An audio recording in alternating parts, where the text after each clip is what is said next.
राज्यातील गोरगरिबांना सणासुदीचे दिवस आनंदाने साजरे करता यावेत यासाठी महायुती सरकार 3 वर्षांपूर्वी सुरू केलेली आनंदाचा शिधा योजना आर्थिक चणचणीमुळे खरं तर कागदावरच राहिली। गणेशोत्सवापाठोपाठ दिवाळीलाही नागरिकांना हा शिधा मिळणार नाहीये। बहुधा ही योजना कायमचीच बंद केली जाण्याची चिन्ह आहेत।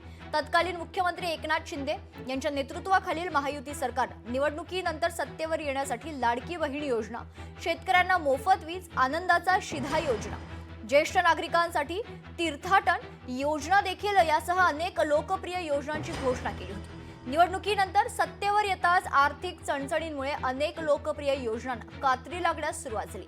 यंदा दिवाळीत सर्वसामान्यांना आनंदाचा शिधा देण्यात येणार नसल्याचं स्पष्ट झालंय।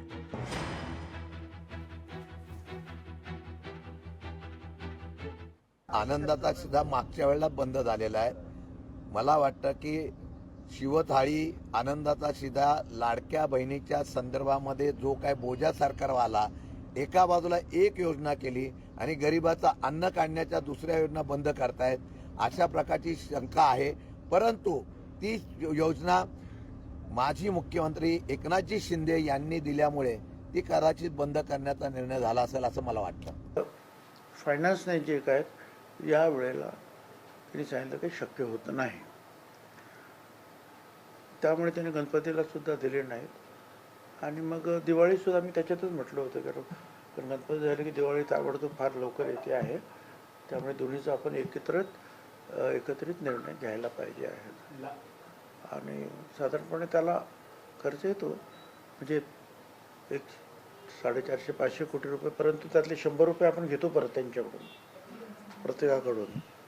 त्यामुळे 350 कोटी रुपयेपर्यंत एक आनंदाचा शिधा द्यायला कमी जास्त असा खर्च होतो। परंतु यावेळेला फायनान्सने ठरवलं की जरा या बाकीच्या सगळ्या गोष्टी पाहता अशक्य होणार नाही। कुठलीही योजना बंद पडणार नाही, लाडक्या बहीण योजना बंद पडेल अशा पद्धतीच्या अफवा महाविकास आघाडीनं निवडणुकीच्या काळामध्ये पेरल्या होत्या। कुठेही लाडकी बहीण योजना बंद पडलेली नाही। महाराष्ट्रात सुरू असलेली कुठलीही योजना जी जनहिताची आहे ती अजिबात बंद पडणार नाही। शेतकऱ्यांच्या दिवाळीपूर्वी त्यांच्या खात्यामध्ये थेट पैसे टाकण्याचं काम, मदत करण्याचं काम महायुतीचं सरकार निश्चितपणे करेल, त्यामुळे कुठलीच योजना बंद पडणार नाही। आनंदाचा शिधापेक्षा आताच्या घडीला ही शेतकऱ्यांची मदत ही महत्त्वाची आहे। पंजाब सारखं राज्य 50,000 रुपये हेक्टरी देतं, कर्नाटक सारखं राज्य NDRFच्या निकषापेक्षा दुपटीनं मदत देते, तिथले तर त्या मानानं कमी नुकसान झालेलं आहे। परंतु महाराष्ट्रासारखं, जसं अजितदादा म्हणले की महाराष्ट्राच्या सरकारला कोणती कमी नाही, सरकार सक्षम आहे आर्थिकदृष्ट्या, मग शेतकऱ्यांना द्यायला सरकार का सरकारला फक्त मोठ्या मोठ्या कंपन्यांचे घर भरायचे आहेत का गुत्तेदारांचं भलं करायचं आहे का सरकारला?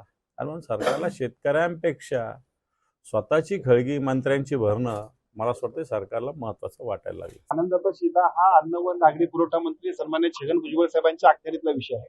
त्याच्याबद्दलचा निर्णय सुद्धा राज्य शासनाच्या वतीनं पुढच्या आठवड्यापर्यंत, कारण दिवाळी आहे, त्याच्याबद्दलचा निर्णय सुद्धा सरकार घेईल। घर असेल कुटुंब, आपल्या असणाऱ्या पगारामध्ये आपण आज काय घ्यायचं, उद्या काय कमी करायचं, हे आपण नियोजन आपल्या संसारात करत असतो। शेवटी राज्य सरकार म्हणून पण एक व्यवस्था आहे आणि येणारे पैसे, होणारा खर्च याचा आपण ताळमेळ लावायला लागतो ना।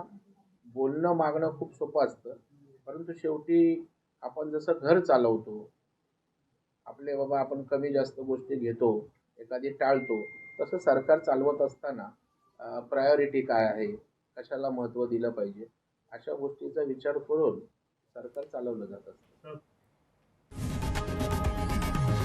लोकशाही मराठी ऐका, पहा, जागरूक रहा।